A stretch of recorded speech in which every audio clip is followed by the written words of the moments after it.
by the way, we will go ahead and do thank yous and then get the round started. Okay. Sound good? So, starting with Russ. Okay. Hi, my name is Arjun Surya, sophomore, Rice University. So the last time that I gave a speech like this, it was probably the most terrifying thing ever. But I guess the difference between high school and college is that the size of NPDA genuinely makes it feel like a really great community. And I'm really thankful to be part of this community too. Like looking out in the audience now, like I'm very thankful to have the opportunity to like meet a lot of you, and I feel like this just makes it a lot more fun. So first, thank you to the tournament staff, to Baker Weilert and Conrad Hack for running this tournament. It's been going great. Also, we would like to thank our host institution, the University of Utah. We would like to thank the chair of the Department of Communication, Dr. Avery Holton, and the dean, Dr. Hollis Robbins. Again, fantastically run tournament. We really enjoyed being here. We'd also like to thank the executive committee of the NPDA, the tournament director, and the TAB staff. I guess I got bogged down in the line by line. I already thanked the tournament director and TAB staff. So to the executive committee, thank you to Adesha Powell, Vigor Tesfaye, Shannon LeBeau, and Ashley Nichols-Cuevas for keeping NPDA running very smoothly throughout the entirety of this past year, but especially this tournament. So I'd like to give a big thank you to Rice University President Reggie DeRoche and the School of Humanities for supporting the debate team and providing us with the resources needed to succeed. It's been an incredible privilege to be able to go to a school that not only supports us in giving us a debate team, but also like providing us with resources so it's very accessible to students. Very different from high school because we're able to actually focus on the educational aspect of debate rather than worrying about how we can pay for tournaments. So I'd like to thank my coaches. Thank you, Huma 210 Senior Lecturer, Dr. David Stephen Worth, for being a fantastic coach, for helping us along the way, and also just being like a great person overall.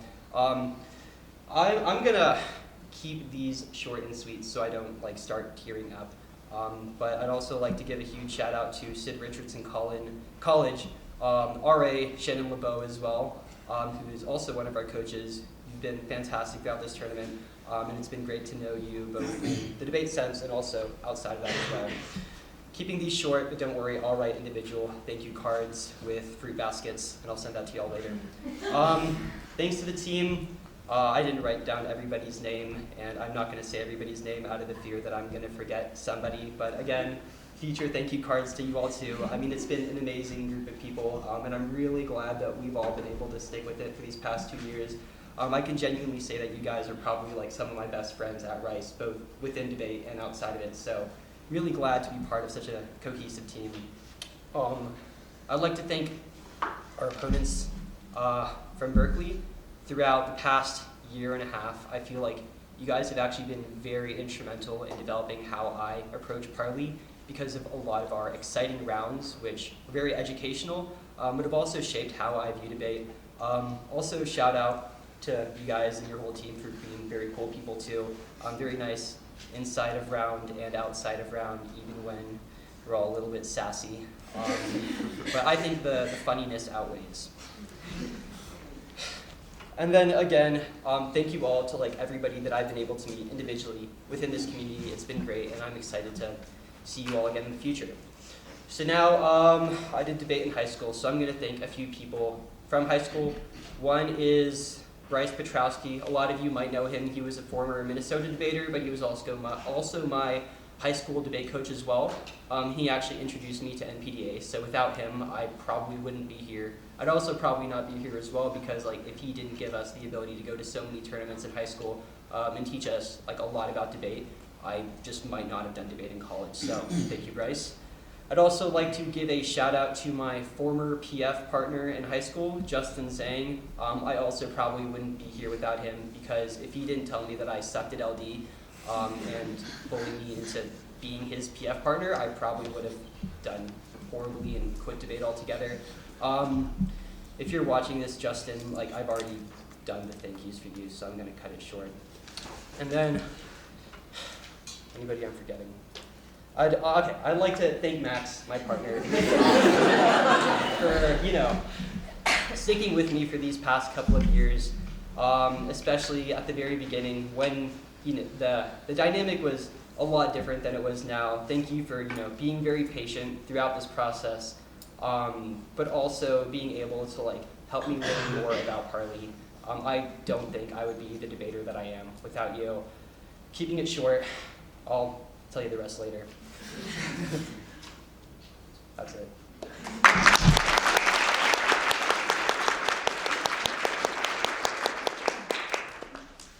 So for those that don't know, I'm Arjun's partner, Max. I'm an outgoing senior at Rice University, so this is my last hurrah. I know not many people at all get to do this thank you speech, and not many people, even less people, get to do it twice. It's crazy that 4 people here get to do this twice. So I'm honored to be able to do this. Thank y'all. So I'm gonna start by thanking the Rice School of Humanities for allowing a space for Rice Speech and Debate, specifically Dean Kathleen Canning for constant support to our organization directly. Also thank President DeRoche for his support. Next, I'd like to thank NPDA because this is the organization that I call home, and it's a great organization that deserves support because it allows for us as people to support each other, not just as debaters, academics, educators, but just friends. I'd like to thank the EC and the tournament staff. Y'all have been amazing. Ashley, Deja, Ficker, Shannon, Conrad Baker. Amazing tournament. I'd like to thank the University of Utah for hosting, and specifically Jeannie Hunt for putting in that bid. It's a great campus. People at University of Utah are wonderful people. Next, I'd like to thank a few coaches and judges that have influenced my experience. As a debater, specifically Deja and Ficker, I think you have been the most instrumental in my experience. I think a lot of people here, you're the ones that answer the call for new roles and keeping NPDA alive, and I'm always going to be indebted to you. So I want to give a special thank y'all to y'all. Other coaches and judges, Joe, Steve, Max, Trevor, Lila, y'all have been instrumental in my education as a debater. Yeah. Next, there are competitors. I think the debaters are the core facet of NPDA because we push each other to make us better debaters, better people, better friends.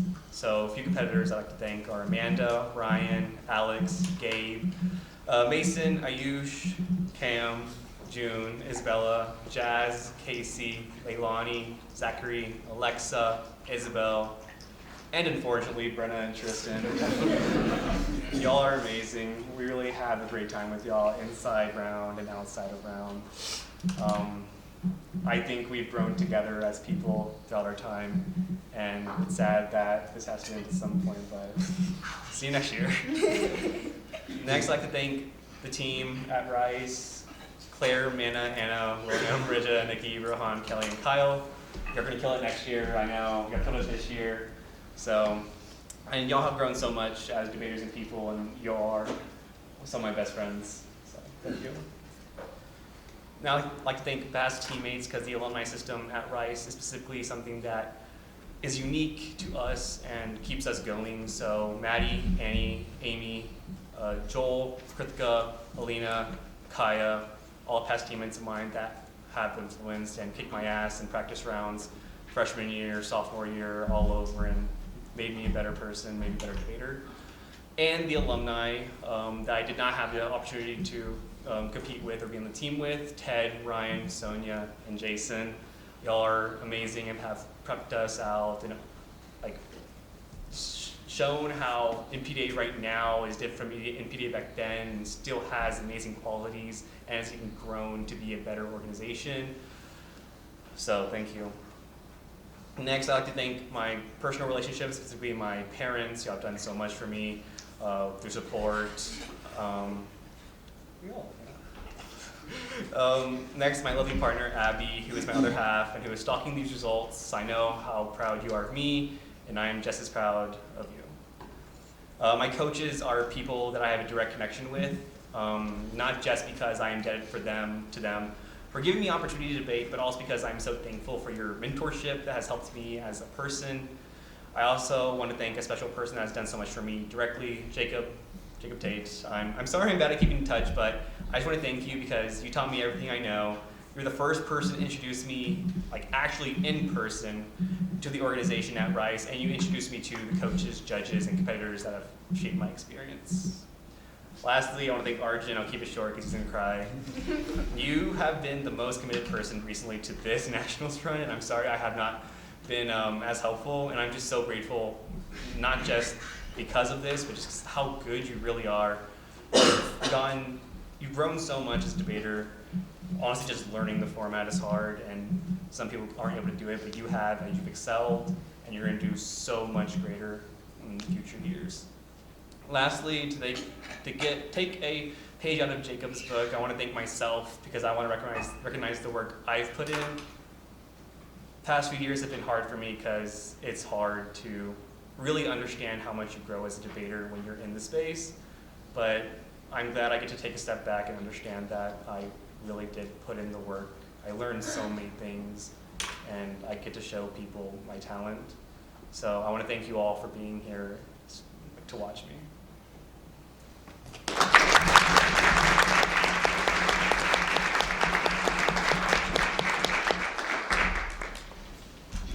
Okay, I guess that means I get to go next.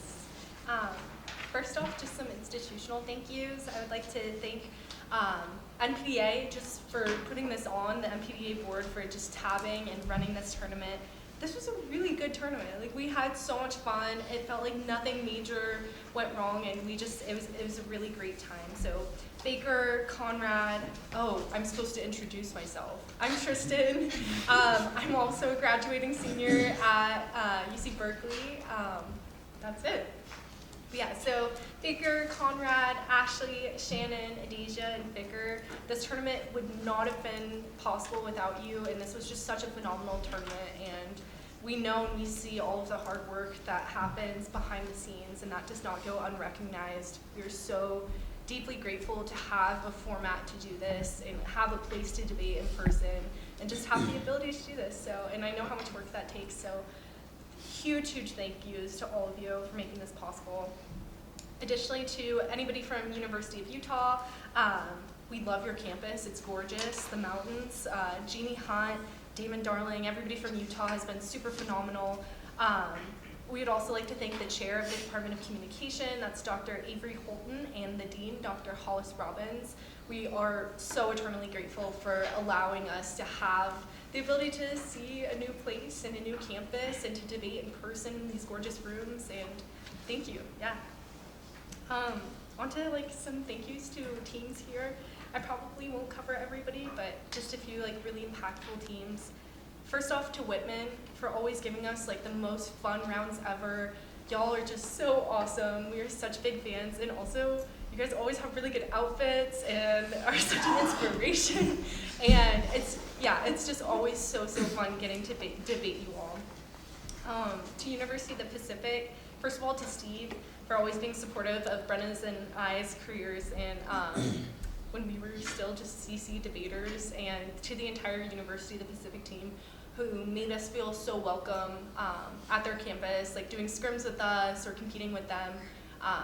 Really important to me and Brenna when we were just little baby community college kids to have that kind of connection to four-year debate, and y'all were very instrumental in that.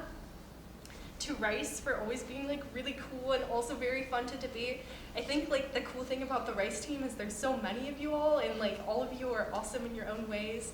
But specifically to Max and Arjun, it's been so cool getting to debate alongside you for as long as we have, and I always look forward to our rounds, and they're always just fun, and they're silly, and they're goofy, and we're sassy, and we're mean to each other, and it's great. And I'm really looking forward to Max moving to the Bay Area and coming with us to tournaments potentially, hopefully.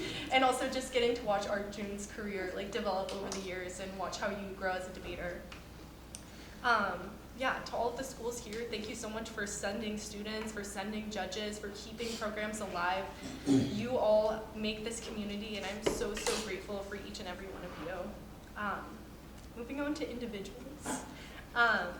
As far as people that have helped coach me and Brenna, we would like to give a shout out to Nadia for always writing sick topics and also doing rounds with us when we were still CC debaters and really bad and pushing us to our absolute limits. To Lila for always being so down to explain things in very much depth, and also for just being a very nice person and very encouraging to me and Brenna in our careers. Also to Will. Will is probably the primary reason that me and Brenna joined PDAB in the first place. They were our only real connection to the community, and it was so inspiring to see another CC debater who made the transition to 4U debate. And yeah, I remember the first day meeting June and Will and getting Korean food with them, and just them totally easing all of our fears around this activity.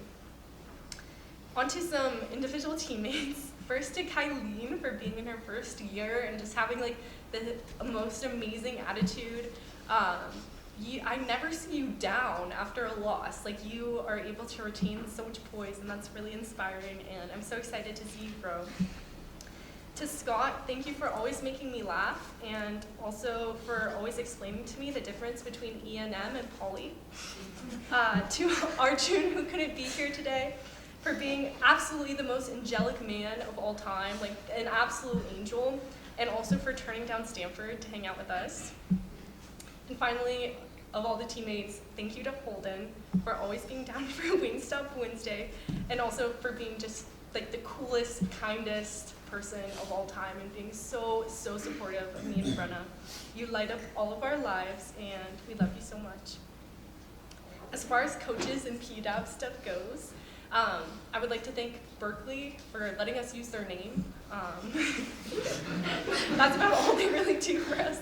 But for the people who really keep the machine running throughout history, that's been Alice Lynn and Trevor Greenan, who took this team and made it into something really great, and somehow have like made sure that we survived despite having like very little to no institutional funding or support. That's something that's such an immense task, and I'm really appreciative to both of those individuals.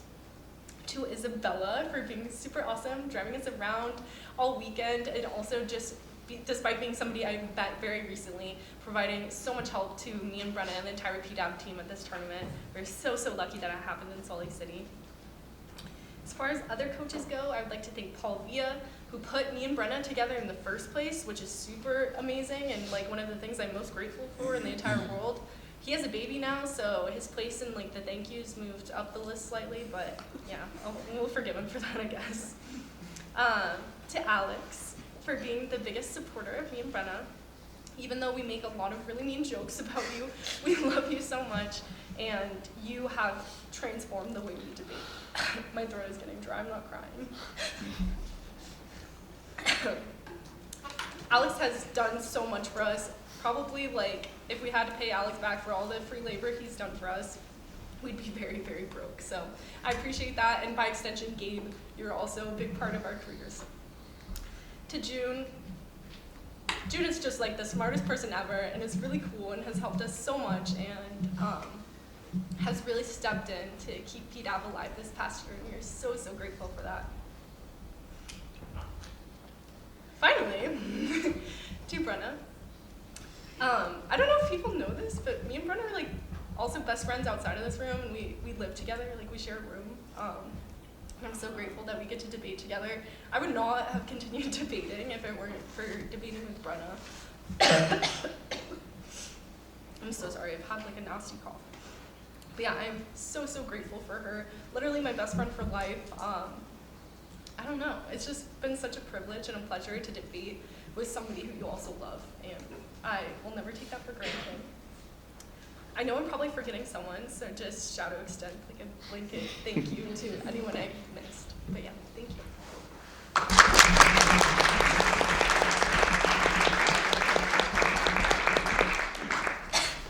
Okay, hi, I'm Brenna. I am sophomore at Berkeley, but I'm also leaving debate this year, so graduating, kind of.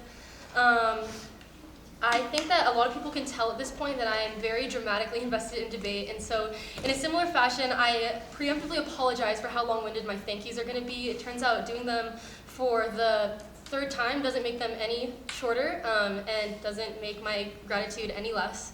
First, I want to thank the NPDA for putting on this tournament. It was amazing.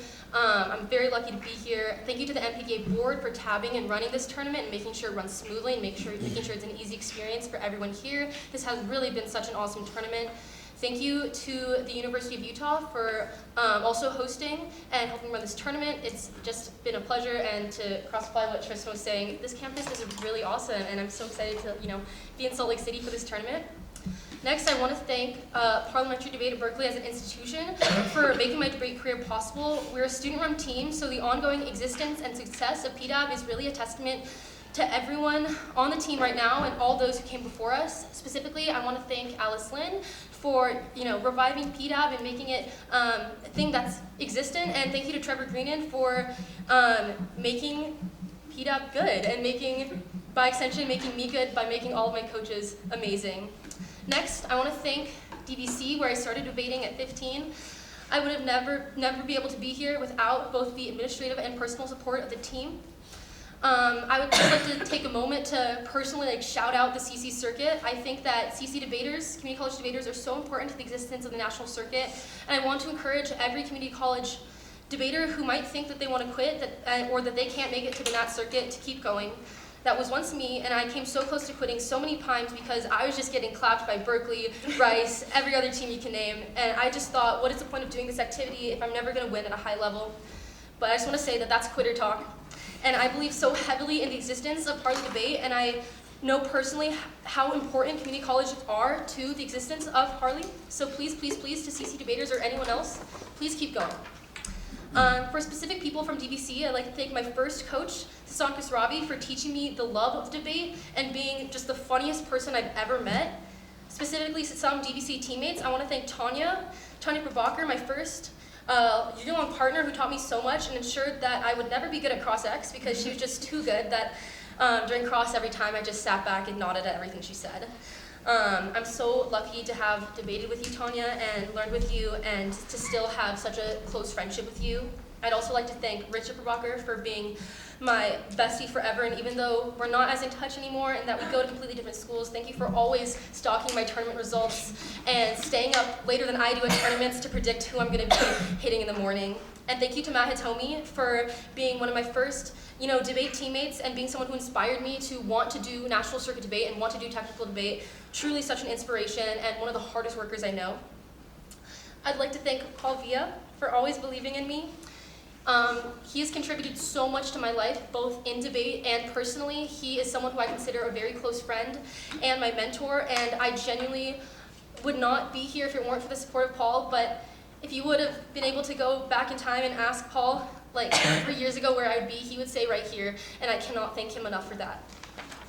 Next, I want to thank the specific people on Parliamentary Debate at Berkeley. First, I want to thank Kylene for being amazing and having an absolutely incredible first year. Not only are you so incredibly smart, but your approach to debate is amazing. You're so humble and always willing to learn, and you learn so quickly, and I genuinely think that everyone else on PDAP has so much to learn from you, your character, and your approach to debate. I want to thank Scott for being so amazing and so funny, and also just, Scott, you're awesome. Thank you for always throwing down with the cat ears. You know how many amazing things I have to say about you that I will not say here.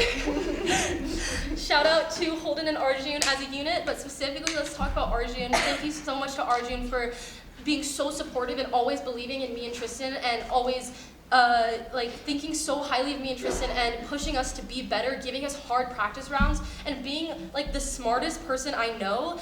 This man not only is just the definition of an academic weapon, but he's also so talented at debate, and I just don't know how he does it, while also just being an incredibly kind and humble person. To Holdy, I love you so much, Holden, and you're my best friends ever, and I'm trying really hard not to cry right now, but I'm so grateful that you're my teammate, and also that I've gotten the opportunity to get so close with you. Thank you for also being my coworker, and technically kind of my extra roommate, because me and Tristan kidnap him and make him stay with us a lot.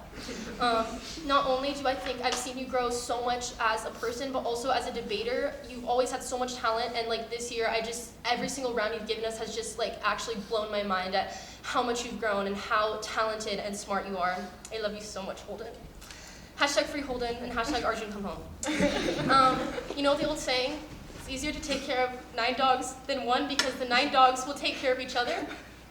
And my PDAG dogs have proven that that is true time and time again because we take care of each other. Shout out to my real family for always being supportive. I don't let them watch rounds ever because I don't want them to be scared of what I do.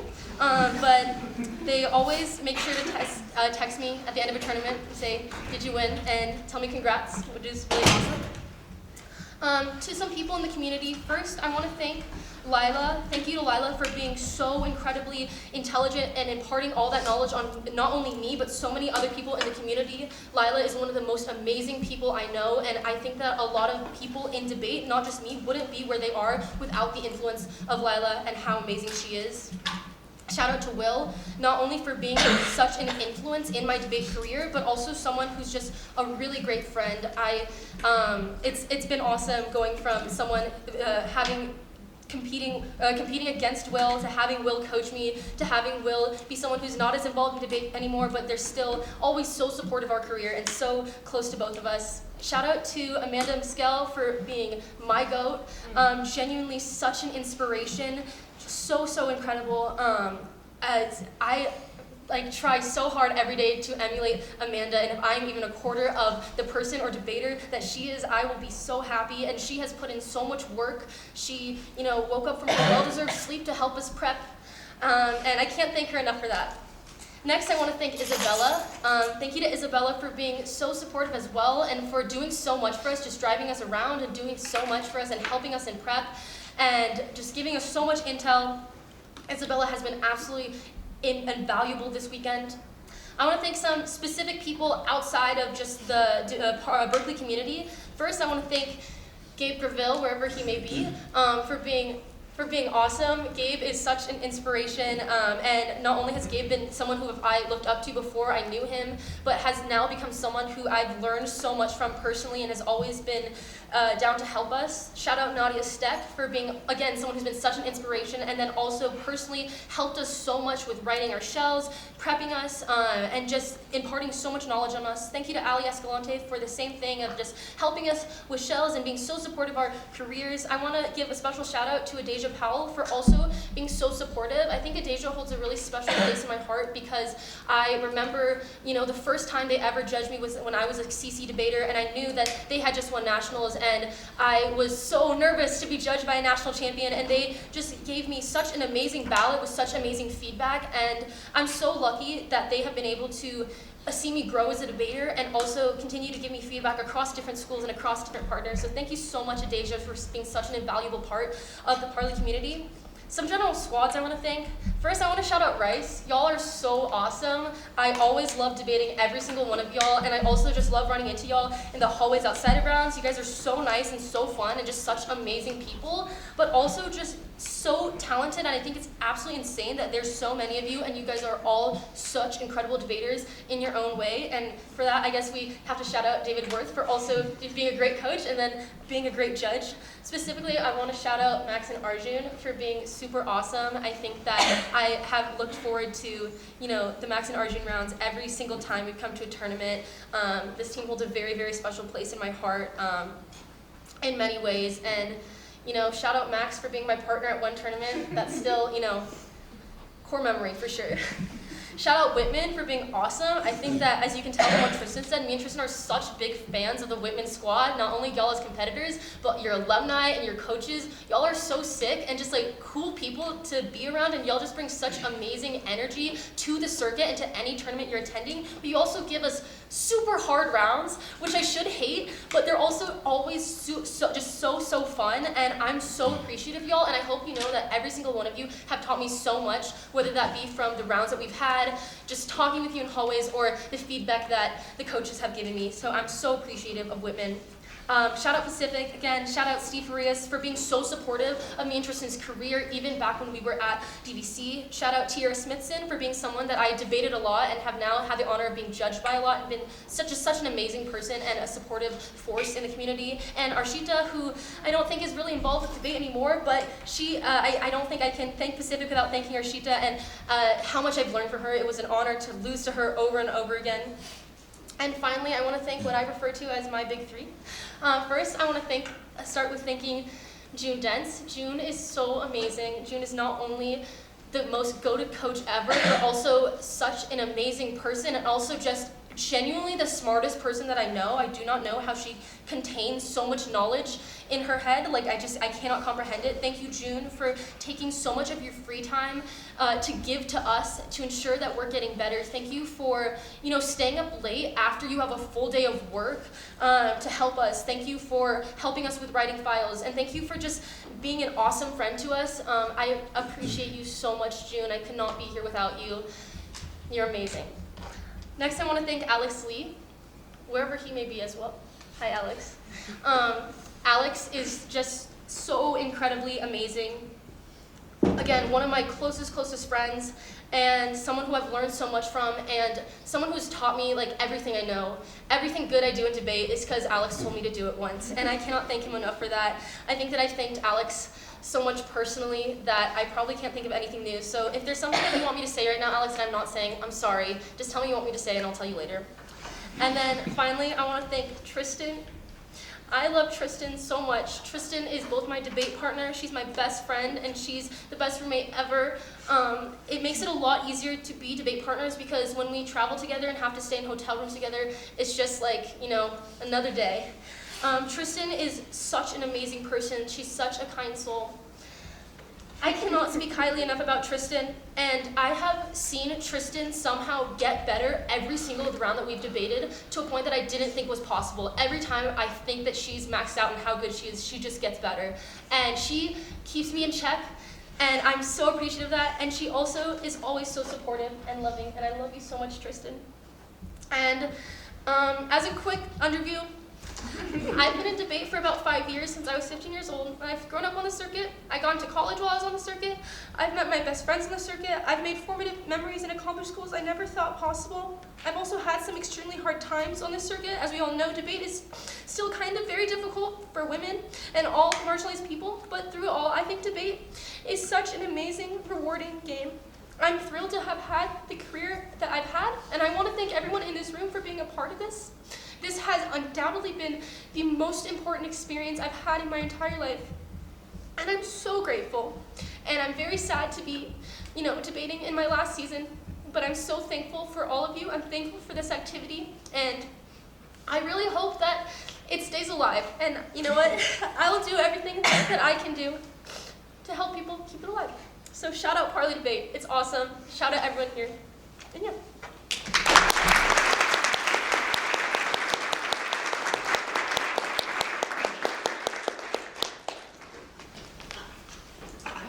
Alright, give me 2 seconds. I need to lock in. I'll lock it in. It's over.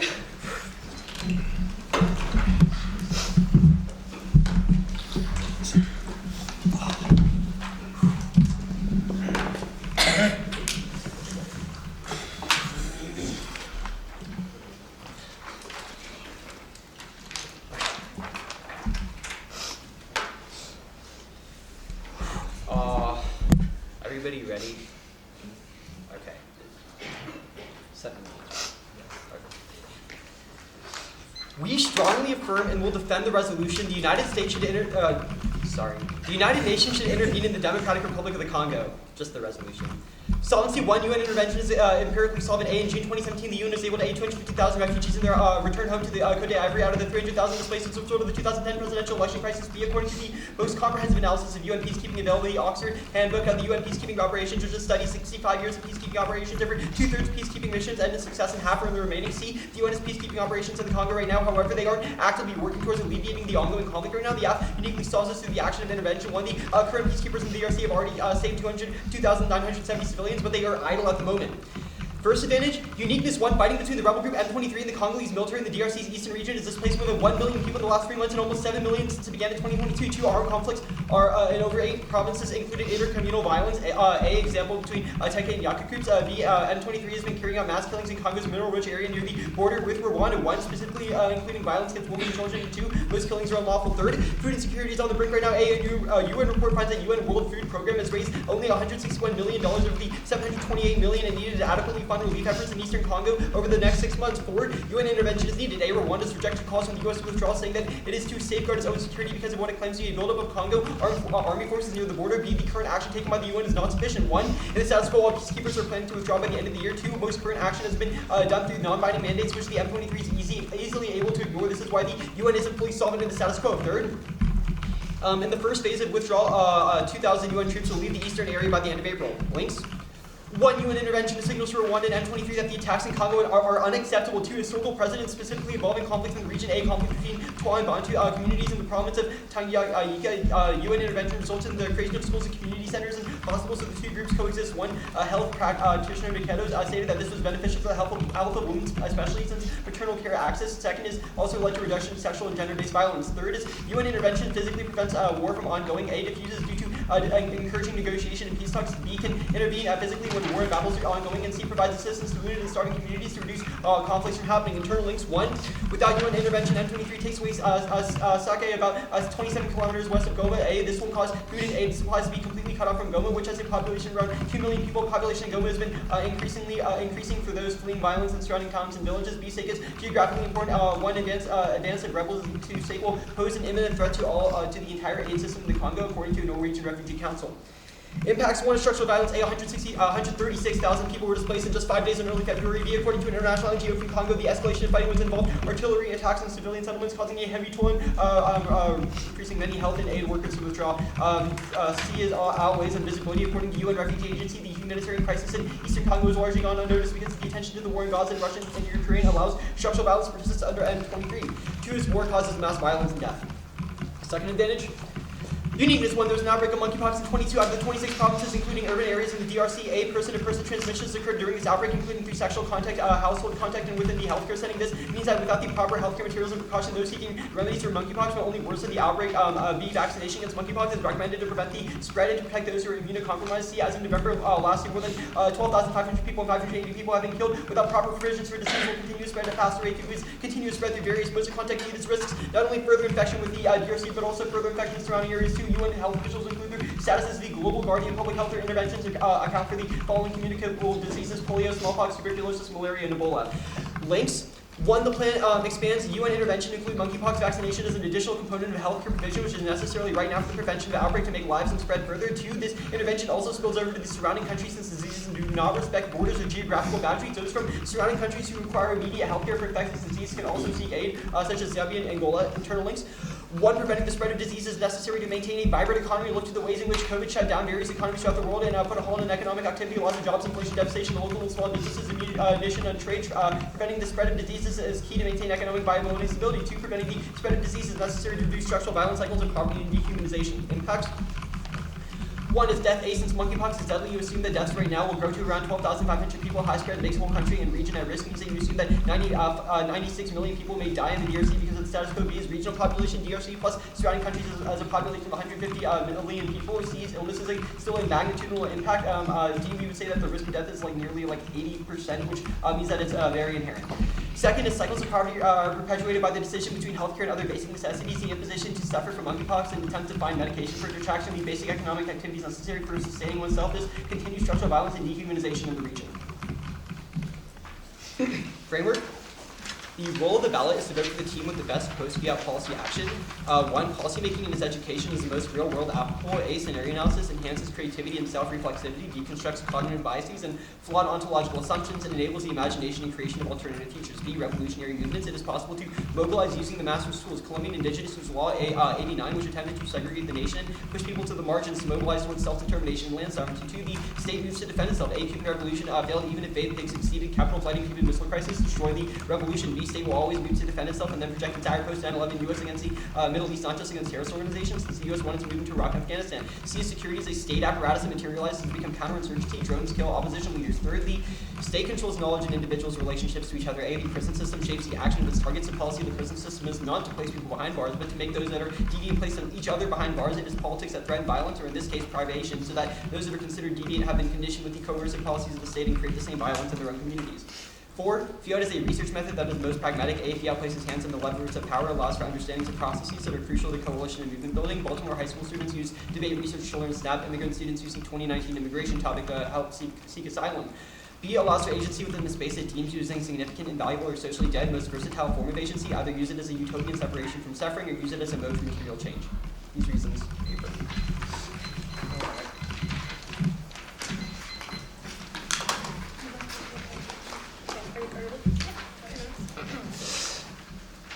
What intervention do you do?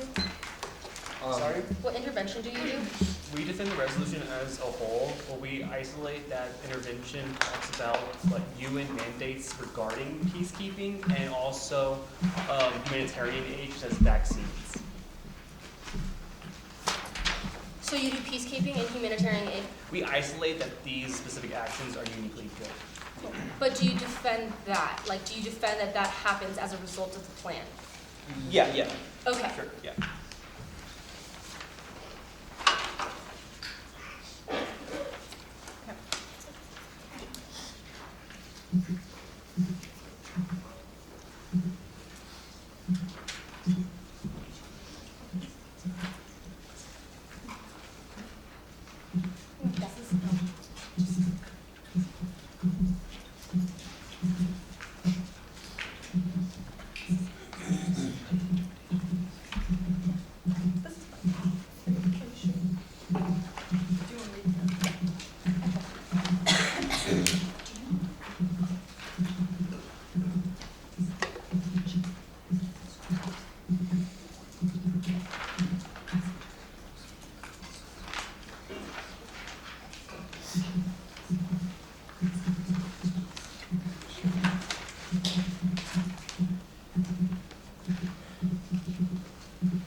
So there's going to be 3 off. Might cut one of them, don't have time. Then let's put the underview on top, then add 1, then add 2.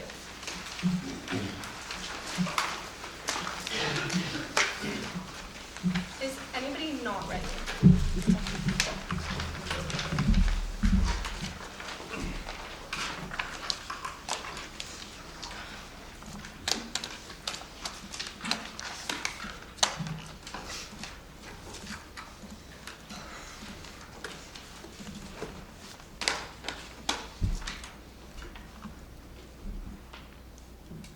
Anybody not ready?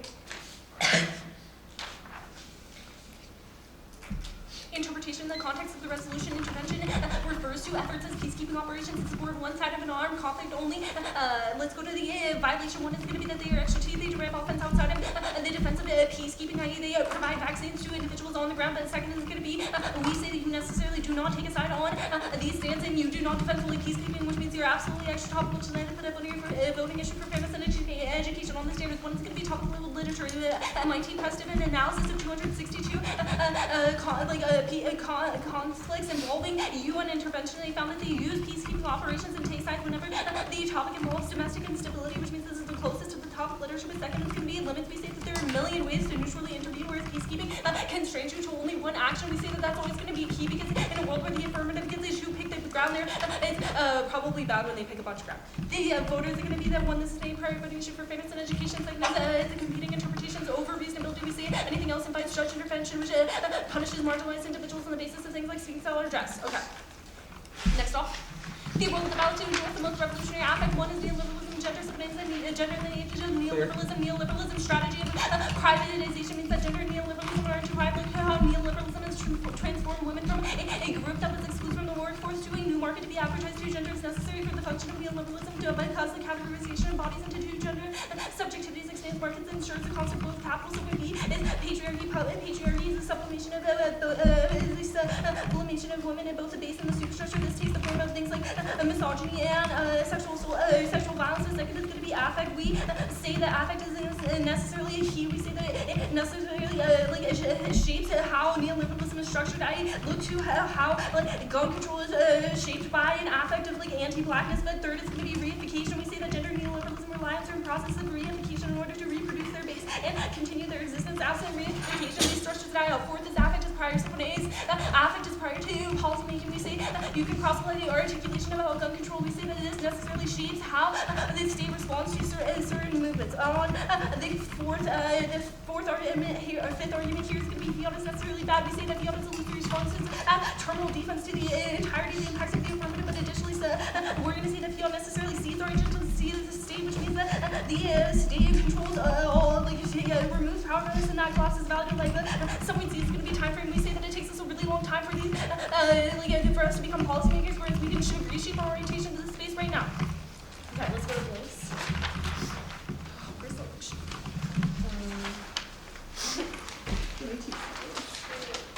Cool. Okay.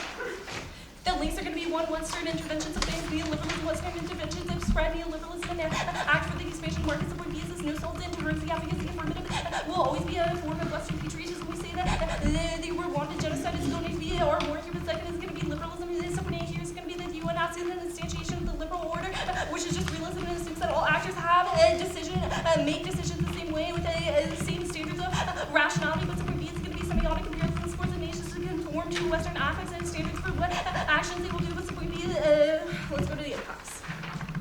The first impact is going to be future here. It's going to be gender violence. We see this leads to things like femicide and sexual violence. It's always going to outweigh because they're going on all around us, and they are the highest magnitude. But second is going to be neoliberalism. So what is imperialism? So we say that neoliberalism necessitates the export of things like the free market around the world, and that leads to things like the climate change, and because we export the logic of productivity. Okay, the advocacy. Vote negative to endorse the method of the feminist killjoy. One is the feminist killjoy is subject to disruptive comfort and passivity produced from precious structures. Second is going to be affective pressure disrupts reification, refuse the call for the patriarchy to be passive or motherly. But third is going to be the debate space. We say that this is the enactment of me and Brenna's performance of the feminist killjoy. But fourth is going to be no permutation. So what A is going to be that that's always a co-optation of revolutionary affect. But so what B is that this turns are all because into an agender killjoy. But so what C is going to be this is the logic about not paying women for housework. Do you want me to read the stuff? Yes, you. Okay. The immediate is that UN credibility is failing now. Budgetary strain, bureaucracy, and international criticism mean that it is going to fail. But second is going to be horrible decisions on taking international support. So what is the former UN ambassador notes in his book that UN has fueled global chaos and supported genocide. Support B is 5% members are unchecked in power, creating huge power imbalances. Support C is going to be that it failed to do anything regarding the Sudanese ethnic cleansing and genocide, killing 300,000 people. But third is going to be that countries are pulling out of organizations like the UN, RWA right now. Canada, Australia, Britain, Germany, and Japan are all pulling out, indicating that the credibility of the organization is collapsing. The stats about the links. One, you increase the credibility of the UN. Is someone saying you see the plan is necessarily popular. You see the plan necessarily seen well by the international community, which increases the public perception of an inefficient and underfunded institution, leads to the United States increasing its funding, which legitimizes the institution, the impacts. One is going to be the justification of the use of power the UN uses to these things to justify bad things like peacekeeping and intervention in non-Western countries, while ignoring things like genocide in powerful countries. Like this would be economic prioritization as an underfunded institution.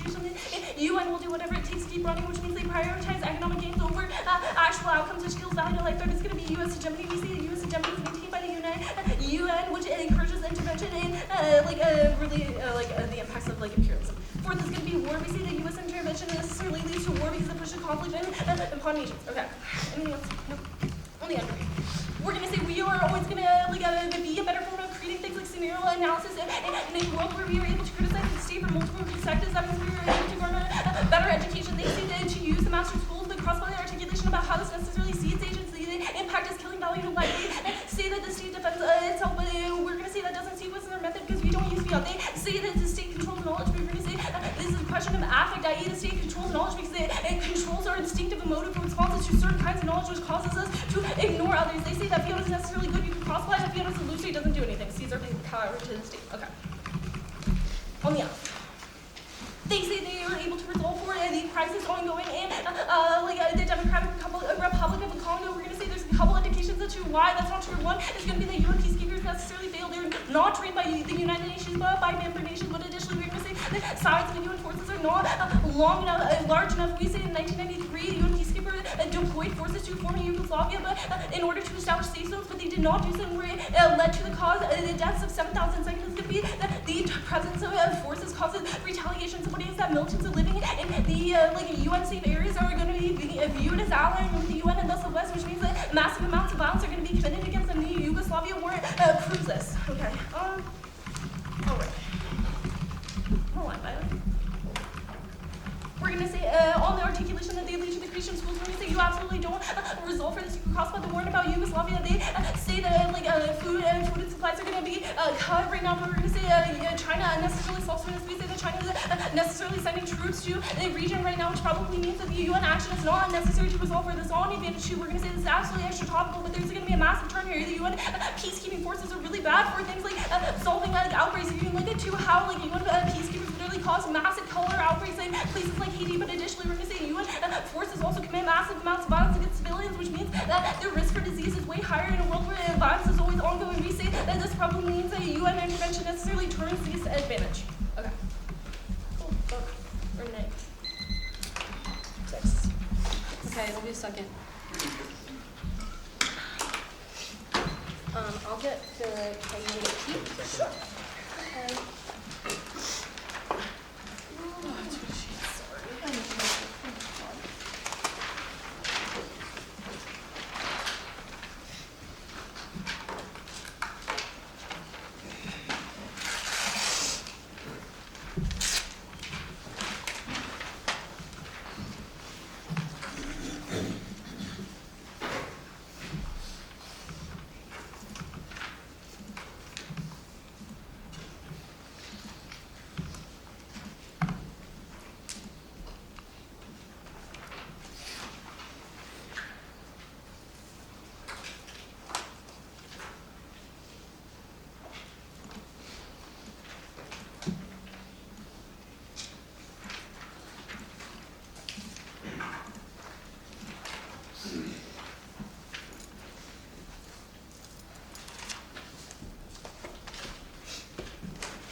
Here's the alts, and here's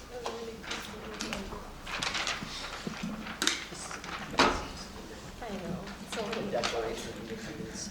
Okay, in the context of the resolution, to intervene refers to peacekeeping operation. You read intervention means. Oh, intervention refers to peacekeeping operations in support of one side of an armed conflict. So is it intervention means or to intervene means? We read intervention means, or So- intervention refers to. Intervention, so instead of to intervene, Yeah. it's intervention. Okay, well, there goes our NG strat.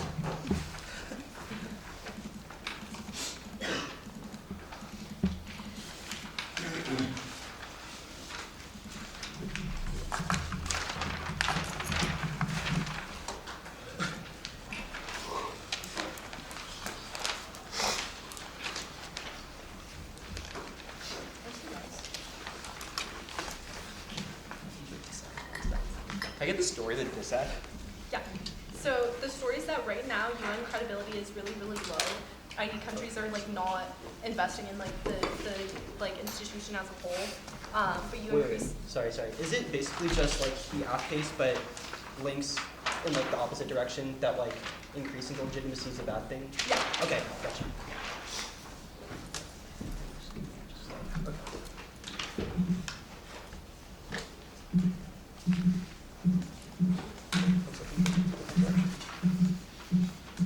What's affect?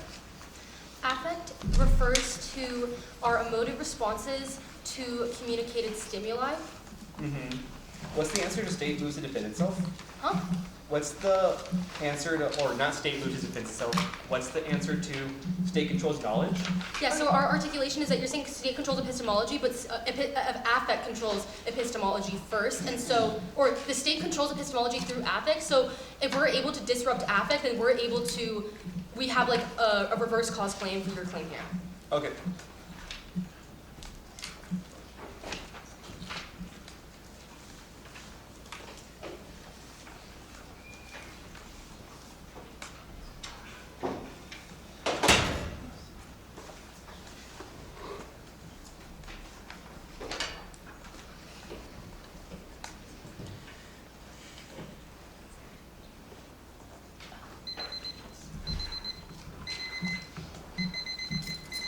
order is going to be T, Aff framework, K in the order of K framework links alt,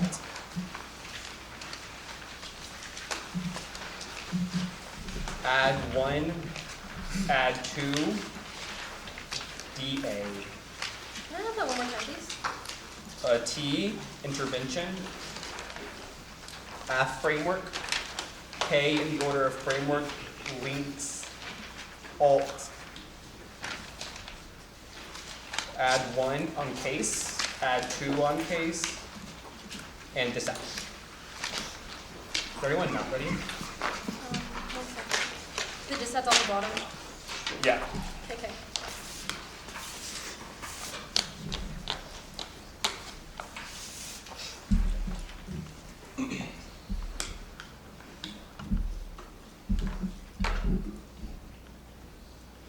First is going to be easy. We do include receiving operations. Your text does not include the word only, which probably means there's one meaning of the word intervention, but also more meanings to the word intervention that we also can use to be, which means your text is able to solve or bind them to this text with only 6.4 resolution, which means I'm not able to solve this terminal defense against this. Next is going to be counter-interpretation in the context of resolution. To intervene means to take an action that addresses an ongoing problem, and then the status quo. 1 is going to be we need this because the union is going to take an action that addresses an ongoing problem in the status quo. You refer to the affirmative there. Next is going to be resolution integrity. Resolution used to qualify to narrow the amount of intervention, like actor and object. U and DRC. 2, critical thinking, having a different interpretation for how the after could define intervention is uniquely good force and negative critical thinking. 3, real world education. After providing arbitrary definitions, better method is for us to interrogate what is more likely to occur, more real world applicable, and actually allows for interrogation processes that better for scenario analysis without a framework. Who cares?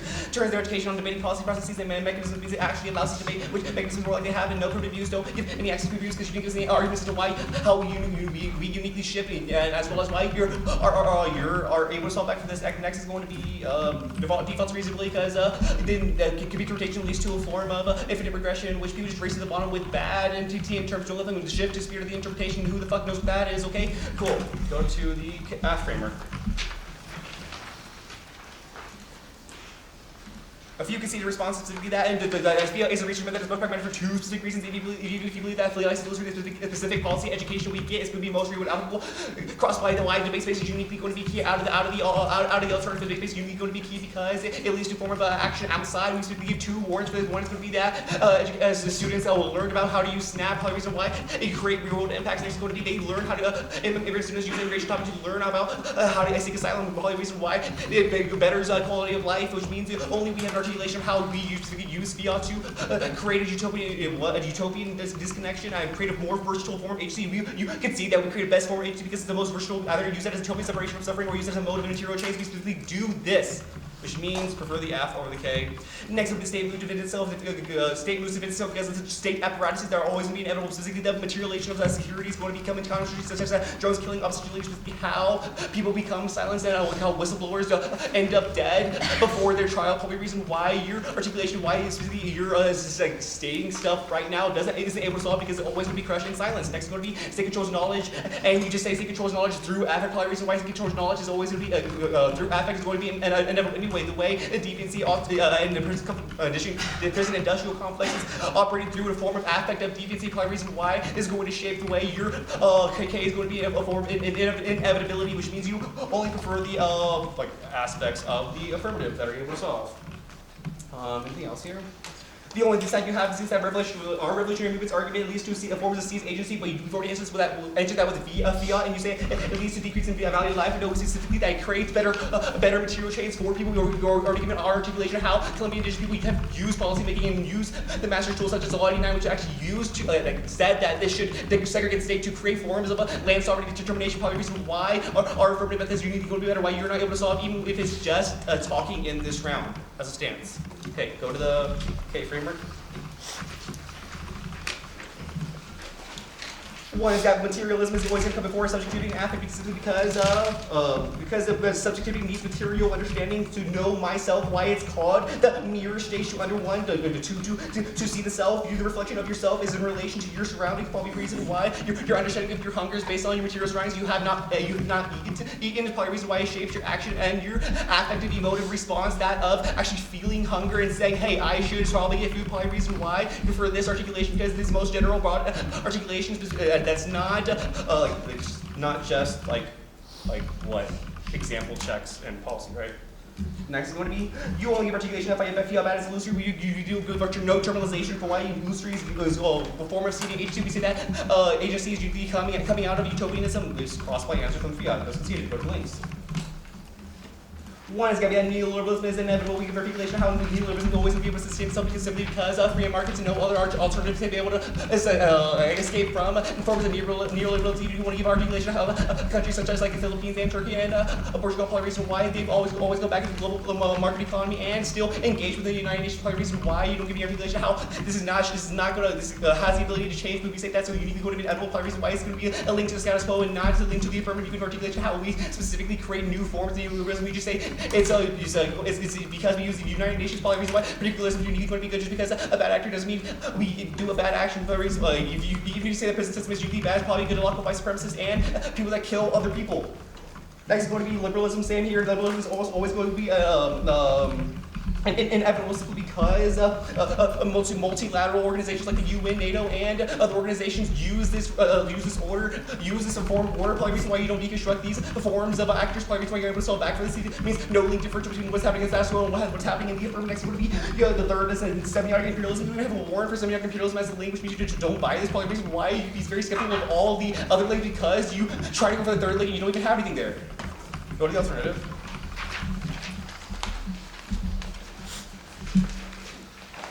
One, I said across is only about the base space, only advocacy of Brenna probably why they are able to solve back for gendered violence and gendered violence and femicide, probably because that all happens outside of this round. Not specifically within this round. You can articulate how it happens specifically in this round, but your actions only within this round means you're able to solve. The only reason why is going to because this is going to lead to perceptual backlash between of conservative players because they think that your representation of this advocacy applies to every other women within the free market. Probably reason why they target even more women to lead to more gendered violence. Anything else there? Okay, cool. Go to case. Actually, go to dissat first.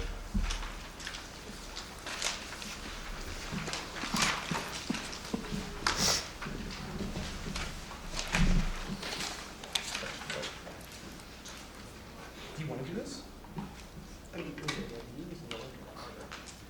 Okay, one can see the uniqueness in the links, just a matter of the impact, so someone impact to imperialism. We say there are other forms of imperialism happening, either wrong to government, and M23 probably means the absence in the direction of solving four forms of imperialism. You can only vote on a terminal impact. We say that the state saving lives is probably going to be the basis of terminal impact. No uniqueness for US imperialism not happening in status quo. That means the absence in impact. If you have imperialism happens regardless of your at least saving lives. You say that UN legitimacy is low right now. Can we solve back for UN legitimacy? UN legitimacy uniquely going to be good because you only isolate US hegemony as being uniquely bad. We already articulated that US hegemony is high in the status quo. How they funded genocides like that in Israel. Probably reason why it's not going to be is going to be non-unique and how we don't increase the amount of US hegemony means you don't buy the dissets. Go to the case.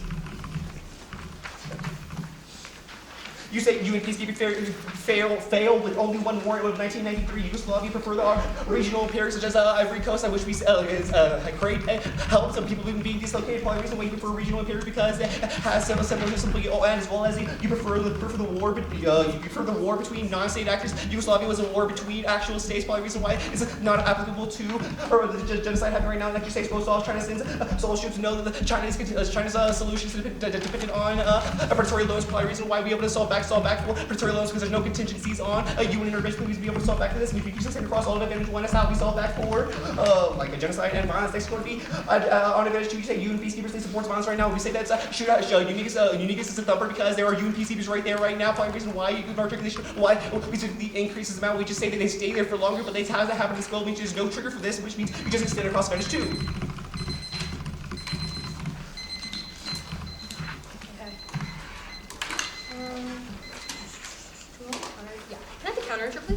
Oh, for sure, for sure.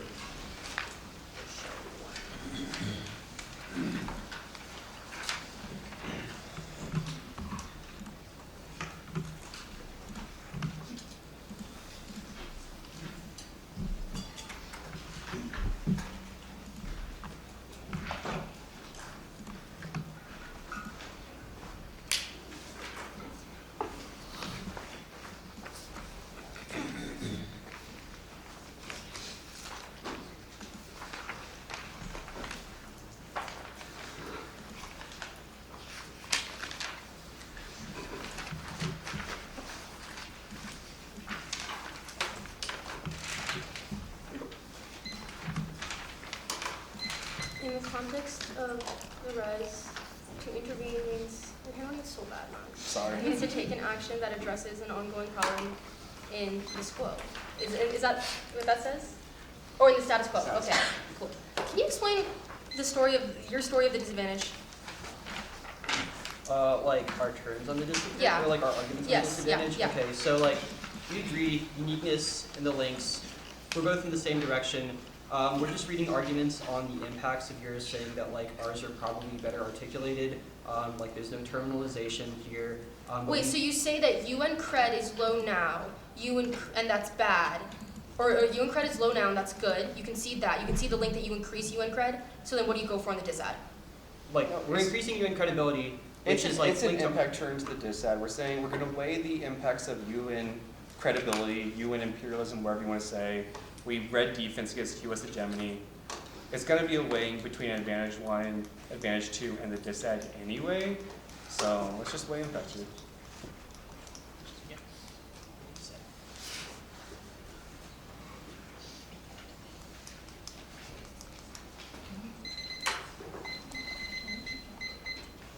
I'm sure. All right. All right. It's gonna be an overview on top. Let's go to the criticism first, and then.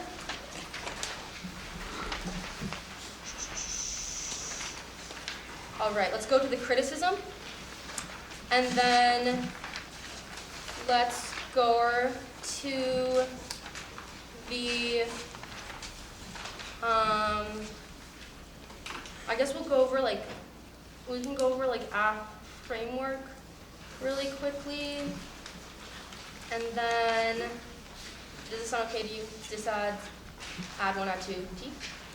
All right. Okay. Sorry, can you repeat that? I was not listening. Yeah. Listen this time, are you ready? I got you. It's an overview. Criticism. AF framework for a little bit. The disadvantage. Add 1, add 2, T. Okay. Let me get my sheets again. You okay? Yeah. Whatever happens, happens. Right? And you're not ready? I need to find my T-sheet. Oh, there it is. Okay. You need the order again? No, I listened. Okay. Good job. You listen to the criticism. Believe women. Happy International Women's Day, everyone. All right.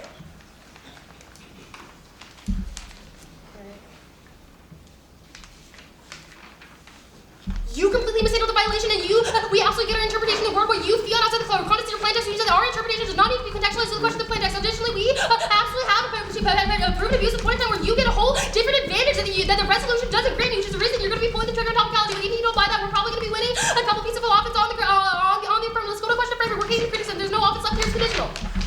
Let's go to the role of battle. We'll concede the rest of the articulations of materialism. That's not coming first. So we say that this is the reason that the a priori claims of topicality don't come before the role of battle. So don't let them weigh that against T. Let's go to the disadvantage. They say that you can see the uniqueness of the link. So it's only question of the impacts. We say that like they probably make really bad answers on the disadvantage. We say that if you want to like pull the trigger really quickly, you can probably pull the trigger on the impact of war leading conflict. You can see the uniqueness and you can see the link, and then you also can see the impact that you need lead to war and conflict. That probably means you take out the affirmative, or you probably lead to a bad impact that takes out the entirety of the affirmative and turns all of your impacts.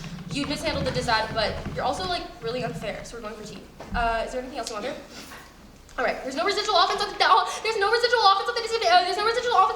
So we're not going to go for it. Let's resolve the question of the advantage. Even if we want to go for a question of the advantage, we say that they are unable to. We say they extend a couple arguments and say that peacekeepers are necessarily that's been good, but I want you to extend articulations I want you to extend articulations that are twofold. One, peacekeepers are necessarily uniquely bad. We say that you have no weighing about why your analysis of peacekeepers is probably going to be better than ours. It's probably going to reason at best to Washington sees no obvious affirmative, or the articulation that Squad is able to resolve for it. You say that it's based on predatory loans. We say that that's not true. We say that these troops from China are probably not necessarily already deployed, which means the predatory loans, if they're required, have already taken place. But this is the status quo stall, so there's no impact to the affirmative. Additionally, on the second advantage, you do not get the second advantage. It's probably a reason. Probably definitely going to be the proven abuse on the T-sheet. Additionally, I want you to the articulation that turn the peacekeeping rates of outbreak right? You say that uniqueness allows you to speak peacekeeping there already, but also your uniqueness is all about how rates of monkeypox are probably really high, which is a reason that like keeping them there either doesn't solve or makes it worse. So it's probably a reason that you believe the term. Additionally, we say that you not grant the PMR new shadow extensions. Shadow extensions are new arguments. The MO doesn't get to go for them. They are going to do the Rice RS special where the MG doesn't expend the affirmative and the PMR goes for new answers. Do not let them do that. It is NPDA finals. Hold the line. Let's go to T. On the T, I want you to send the interpretation. The we mean doesn't make any sense. They say that we mean because we don't include the word only, but a we mean is a question of the violation. They do not necessarily answer the question of the violation, so that means that we do not have a we mean. They say that our interpretation doesn't solve because it's a question of intervention, not the word intervene because it's resolution. When we say that at the point in time where you necessarily fiat offense that is outside the context of your specific, you fiat offense outside of the context of like the resolution or your specific plan test, it's probably going to be a reason why we're granted our interpretation. We say that you still violate. You do not answer a specific violation, which means that you we definitely still get our interpretation. We say that do not let them do new weighing about like they make it a chunk of art. They're probably going to come up in the PMR and make articulations of spirit versus text. The interpretation. We say that at the point in time where we're literally trying to debate the spirit of your plan text because you fiat offense outside of it. That's probably going to be a reason why you evaluate the inter. All right. Additionally, this articulation of the interpretation not being solved is a terminalist to like something like an impossible to meet or interply. You don't get that. Don't let grant them new answers, so you don't let them get answers to that in the PMR. Do you want anything on that? All right. On the counter interpretation. On the counter interpretation, intervening to address ongoing problems with the status quo, we say that this interpretation is probably going to be really bad and like linking both. They do not properly answer both neither procedures of public literature or constraining one action, which is going to be key to limits. We say that that's probably going to be the internally too fairness education. We say that resolution quality is critical. We say that resolution in war with the resolution that names multiple topical affirmatives. We say that you need to be able to pick one affirmative that's small so that the affirmative, the negative can necessarily get or that has like a stable locus that is not outside the context of the resolution. So the affirmative is able to get stable links. You said it's critical good for critical thinking. We say turn in a world where your interpretation is necessarily extra-topical, which means that is necessarily extra-topical. We say that critical thinking is probably going to be really hard for us and really easy for them because they don't get to do any action-specific articulation. Here's why extra T makes debate really easy for them is because the resolution is necessarily going to be ceiling on a floor. They say that in a world where they violate extra-topicality, they treat the resolution to the floor where they can do any action beyond that. That means that just fits infinite ground beyond the question of the resolution, which the negative is unable to prepare for. This is the explanation of the explanation of limits and coming out of the LOC about why limits are necessarily going to be critical. We say that that's probably turns critical thinking. It's also probably turns the question of real-world education, especially in a world where you consider topic literature standard. All right, let's go to our standards. You also consider the specific violation about not taking a side. You only answer the articulation of you only answer the specific articulation of you being extra beyond peacekeeping. We also say that you don't necessarily take a side in the conflict, which is probably a reason why we don't get good links. Let's go to the topic literature link. I want you to say that in 262 UN conflicts, the UN has used peacekeeping to necessarily take sides, which means that your affirmative is not only not rooted in the resolution because it's extra topical, but it's not rooted in the literature base. So there's no way for the negative to grant to generate stable links. This is going to be the internally fairness in education. We got the point in time where we're not able to generate stable links in prep. That means that you're going to be that means it's going to be internally fair for the affirmative or negative. Even there's a world where we are able to generate things like disadvantages. We see that those disadvantages are necessarily going to be a lot of lesser quality than they would be if we would have the stable locus of 30 minutes of prep of the resolution and of the literature base. If we aren't going to keep those, that means we have to come up with links in the 2 minutes of prep for the LOC, which means that the quality of our argumentation is going to be necessarily worse, which turns all of their education arguments because debate gets really easy for the affirmative and really hard for us. Next one, I want you to accept the basic point of constraining to one action is necessarily key to limits. Again, this is articulation of the resolution as a floor versus a ceiling. If you treat the resolution as a floor, that means that the affirmative is justified in doing anything. We said that their specific interpretation justified extra topicality is probably bad for norm setting, and that's probably going to be internalized into the class debate, especially more where this is NPDA finals. This is going to be recorded. A lot of people are going to watch it. We say that if you justify extra topicality, that means affirmatives are incentivized to do be topical, but do a lot of things like outside of the topic itself, which then means that extend all of my articulation about how it's terminally unfair for the negative, which then means we're not able to grant links, like the negative isn't able to engage, which then means that debate gets more unfair. People don't want to do it in classes. Anything else over there? Okay. All right. On the voters, I want you to consider this is a question of this is an A-priori voting issue for reasons fairness education, which means you can evaluate the affirmative or any arguments on case before you evaluate the cheat sheet. And next, I want you to spend a question of fairness. We found the articulation about how restraining them to one actually is internally to fairness. So you don't want to not read any articulations of these internally to fairness. We say that topic literature. We say topic literature is going to be the internal to education. We say that even if you prove that you're probably leading to a lot of good real world education or critical thinking or education, we say that education is not necessarily real world or about how the actual UN functions because this is not how peacekeeping operations necessarily work, which is probably going to be a reason why you buy the interpretation. Next, on the voters level, I want you to extend competing interpretation. Reasonability is arbitrary. We say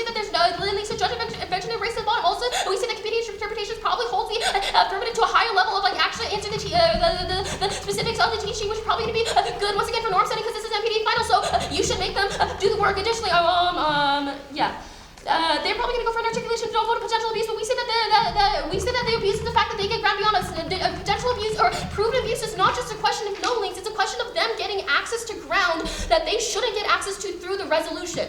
If they get access to ground outside of the resolution, that means that the affirmative gets to hand pick their ground. That means that the ground is always going to be terminally better than any ground that the negative is able to generate in 2 minutes of prep. That is terminally unfair and also bad for education because it kills clash.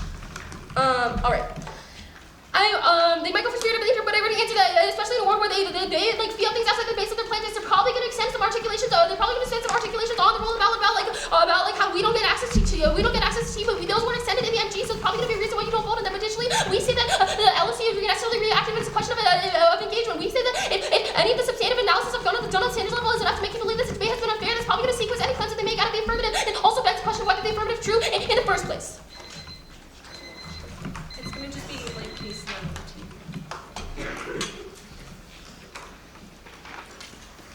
Already. Rice RS has specifically conceded all of the extra T and the specific violations on the T interp, which means that it is absolutely game over on the interpretation to preserve fairness in the debate space. Let's go to their offers first. Even if you do grant them the app, there's going to be a couple of indications as to why that's necessarily bad. We have a couple of key articulations as to why peacekeepers are necessarily bad. They do not do a good enough job of extending the actual affirmative as to why peacekeepers are necessarily good in this specific instance, which means you absolutely grant us these articulations and any extension of peacekeepers being good would be a shadow extension. But second is going to be that the status quo solves. This is the articulation coming out of the LSE that China is sending a shit ton of peacekeepers right now. Those peacekeepers are already in the Democratic Republic of the Congo, which means that the status quo is absolutely in the direction of solving the affirmative. But additionally, we see that it's not using the actor of the UN, which probably means that we have these arguments about why the UN is specifically bad. That means that the status quo absolutely solves. There's no reason to risk doing the affirmative in the first place. But additionally, you can weigh the disadvantage, which we're not going for, against the affirmative. If you don't buy any of the articulations on TVC, those are probably indications that the affirmative alone is only going to risk worse things. The final thing we need here is that we absolutely do not grant Rice any shadow extensions in the PMR. We say that the MG have one shot to respond to these and granting them PMR extensions would probably be pretty bad for competitive equity because we don't get a chance to respond to them. Let's go to the T and perf now. First things first, I want you to extend the interpretation. They're going to go really hard for the we need, but we say that we need to specifically contextualize the violation. Additionally, we read 2 violations, including the one that you have conceded about you being extratropical. We say that it's a question of the spirit of the interpretation, but even if it isn't, you still have conceded that you are outside the bounds of that interpretation, which is the violation, which means that even if you evaluate solely through the text of the interpretation, you probably pull the trigger here for a PDAP. On the counter-interpretation, there's going to be a couple reasons you don't buy the counter-interpretation. Brenna does a really good job of explaining how the counter-interpretation does not resolve any of our standards. It's one time where it massively explodes limits for the affirmative. But additionally, we say that you literally justify the UN doing anything. We say that DEX any kind of predictability, which kills the ability of the negative to engage. We say it's not just a question of this specific round, but also modeling outside of the round. But even if you don't buy the articulations of proven abuse, you absolutely, even if you don't buy the articulations of potential abuse, you absolutely buy the proven abuse is their entire advantage too. On the standards, we're going to say that limits, so it's going to outweigh for a couple of reasons. One is going to be that the affirmative always has a competitive advantage at the point in time where they get the PMR and they get to make golden turns. That means that you probably preserve fairness in debate by doing things like preserving limits on the affirmative. We say that it's only via limits that the negative has a chance to engage within this debate. Additionally, we're going to say that, let's answer your counter standards now. They're going to go really hard for these standards of critical thinking and real-world education. We're going to say that fairness is always going to come first, and when kind of education standards go away, additionally, in a world where you've conceded our education standard about topic literature, we probably are the best for education at the point in time where you have not referenced any kind of indication that this is embedded in the topic literature. That probably means that you default to our topic literature standard, which is probably better for generating any kind of education. At best, education is probably a wash. Let's go to their other standard now. They're gonna try to go really hard for resolutional integrity. We're gonna say limits is always gonna outweigh because even if you we're gonna say that limits are probably key to engagement within the debate space, and additionally being a question of resolutionality probably are those are very good models. Even that would mean adhering to the resolution even when the resolution is super unfair. That's probably bad. Okay. Next is going to be fairness outweighs the point. It's going to be that fairness is necessarily verifiable. We say that we cannot verify that somebody brings education outside the room, but we can absolutely verify that we upheld a rule in the debate space. On the question of competing interpretations, we read an impact to competing interpretations. We say that competing interpretation prevents judges from punishing marginalized individuals on the basis of things like speaking style dress, which means we definitely default to this, but additionally, we are winning the articulation that all our competing interpretation is problematic. Okay.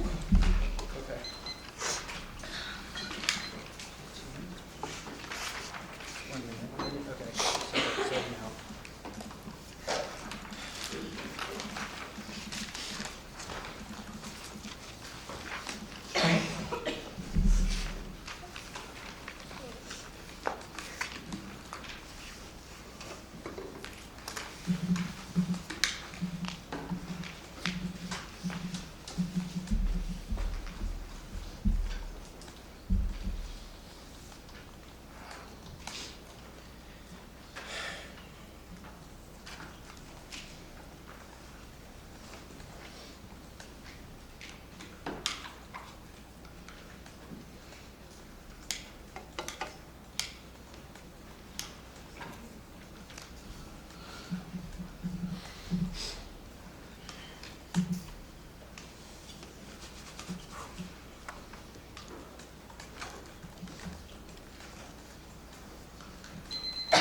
All right. Who's excited?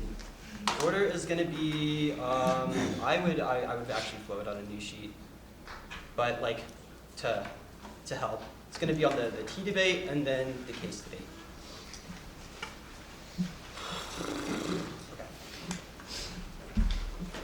Three ways to vote for the affirmative. One is you prefer reasonability over counterinterprets because they can see that counterinterpretations is an infinitely regressive practice that allows for bad interpretations that don't solve the impacts that they go for, like extra topicality and lets them shift to small violations no proven abuse. Like A, they say that reasonability leads to a race to the bottom. One, let's do the work here. No warrant for how reasonability leads to a race to the bottom means that you can't buy that. Reasonability is uniquely worse than competing interpretations. One, you just say that reasonability leads to racist judges based on speaker style. Don't buy this because racists don't care about how it flow anyway. Counterinterprets probably means that they can hide behind the flow to be racist.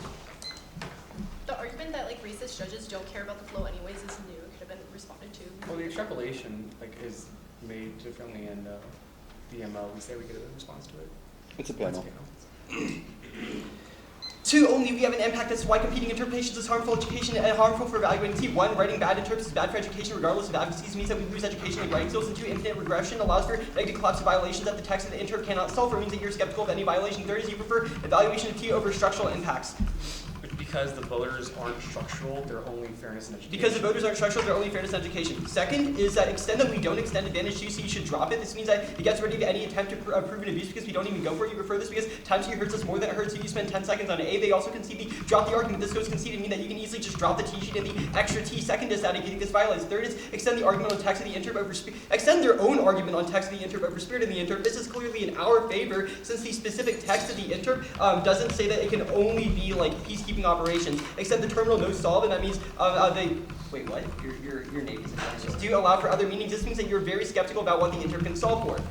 Even if you don't buy any of that, we're also winning on the T-sheet because you can extend the turn on critical thinking through our second counter standard because not being specific enough and allowing for infinite different asks is going to be uniquely good on the issue of critical thinking. Here's how you're going to outweigh critical thinking over fairness. One, it's the only portable skill that we get out of debate. It means that it spills over to something you genuinely useful in the real world. Also, it's the most proximal and outweighs since it's winning in the debate space, but also in the real world too. Second is that it's the only internal link into fairness and education because way without critical thinking, it's just teams reading the same docs over and over again that their teams prepped out, so there's no way that we're actually learning anything from the debate, but also is going to be outweighing on fairness because it allows you to overcome more abusive strategies in the future. Sure, they're not going to debate again, but we're also going to be outweighing because this is NPDA finals, which means that everybody is watching. It means that we probably have some spillover to the entirety of the Parli circuit, which means that we're going to be increasing fairness in education abroad because people are understanding like how critical thinking works by listening to our arguments.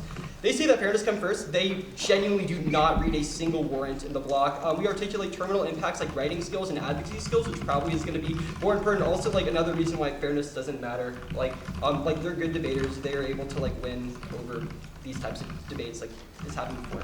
Order. I feel like the argument that because we're good debaters, we like fairness doesn't matter is probably new. Yeah, I mean, it wasn't really an argument anyway. It was just across the line. Yeah, it was just, just Okay, no, wait, keep it in. Actually, yeah, you guys. Okay. that being said, the T-sheet is very clear. Either you drop the T-sheet or you're going to be voting affirmative on the basically link turn on critical education, because we're increasing critical thinking, which is the only internal link into fairness in education. No warrants for the neg on why fairness matters. We say that we're going to have infinite spillover since we lead to more fairness in education for the entirety of the Parli circuit rather than just one team. Like they said, like limits for predictability and like resolution integrity are probably a wash. That's out of just the like they said, limits for whatever that one was and resolutional integrity are probably a wash. That's out of the block. Means that this is the only argument you have to evaluate, which means that it's going to be very, very, very clear. With that being said, let's also go to the case debate because we're winning here. There are two main questions you need to ask yourself when resolving a lot of this because it seems a little messy. One, is the SQO good and is it solving? And two, do peacemakers make it better? We say that we're winning both of these arguments. They can see that there's conflict in the status quo right now, and they've also conceded unique reasons as to why China filling in is going to be bad. This means that even if both peacekeepers and China are going to be able to fill in, we're going to be uniquely outweighing since we don't lead to the risks of predatory loans that lead to the collapse of these countries, which probably leads to poor infrastructure, meaning that it's not going to be terminally non-solving. They extend that they say China peacekeepers are in DRC right now, it means they aren't solving. They said that China peacekeepers are in DRC right now, which means that they aren't solving. We give the reasons as to why the UN peacekeepers that are in there aren't solving. It's because they are idle and they don't have these obligations to do so.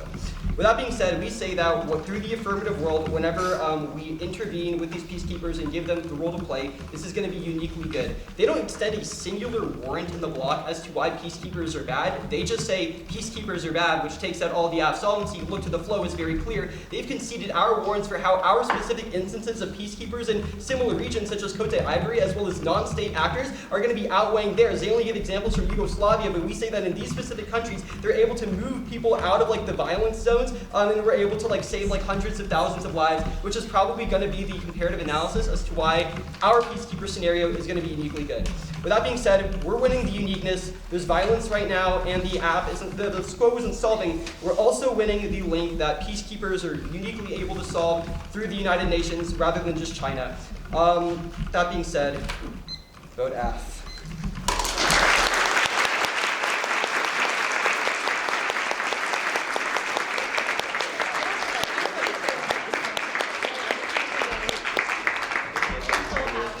All right, the judges are going to come with me. The rest of you, please go to 1900. There are snacks and things there. We will see you at awards as soon as possible.